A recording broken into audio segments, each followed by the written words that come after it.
সভাপতি জানাবেন। দুটো একসাথে, দুটো এক জায়গায় নেন, যে যে আগে কে কথা বলবে বলেন। বিসমিল্লাহির রহমানির রহিম। আমার নাম মোহাম্মদ নুরুল আলম প্রধান। আমি গাইবান্ধা জেলা অধীনস্থ পলাশবাড়ি পৌর কাজী দলের সদস্য সচিব। আমি এখানে আছি মানে এই জন্যই যে আসলে এটা দেখার জন্য আমাদের দেশ নেত্রী বেগম খালেদা জিয়া উনি এখানে সমবেত হয়েছে, এই জন্য আমরা দেখার জন্য এখানে এসেছি। এসে অত্যন্ত ভালো লাগলো। এখানের পরিবেশ অনেক ভালো, সব কিছু মিলে আর কি অনেক ভালো। তারেক জিয়ার কোন বেগম খালেদা জিয়ার কোন স্মৃতি আপনার নাড়ায়? বিএনপির কোন স্মৃতি আপনার?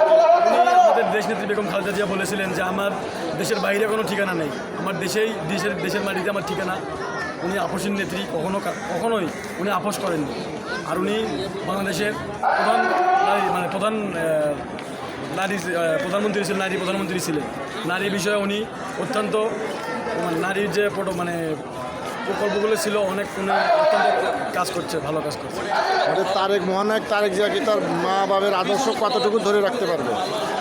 ইনশাল্লাহ আশাবাদী। আমরা বিএনপির একজন সদস্য হিসেবে আমি মনে করি যে এখন ওনার হাতে নেতৃত্ব বাংলাদেশে, উনি চেয়ারম্যান, আগামী দিনের প্রধানমন্ত্রী। ইনশাল্লাহ ওনার নেতৃত্ব আগামী দিনে বাংলাদেশে একটা সুন্দর একটা মনোরম পরিবেশ বাংলাদেশ তৈরি হবে, এই আশাবাদ ব্যক্ত করে আমি আমার বক্তব্য শেষ করলাম। শহীদ জমরক, দেশনেত্রী বেগম খালেদা জিয়া জিন্দাবাদ। সকলকে ধন্যবাদ। বিএনপিকে মানুষ কেন ভোট দেবে? বিএনপি বাংলাদেশ জাতীয়তাবাদী দল, বিএনপি আদর্শ দল, যে এই দলের মধ্যে আপনার যে নীতি ধর্ম আছে, অতি পূর্বে ছিল, এখনও এই নীতি ধর্ম এই দলের ভিতরে আছে,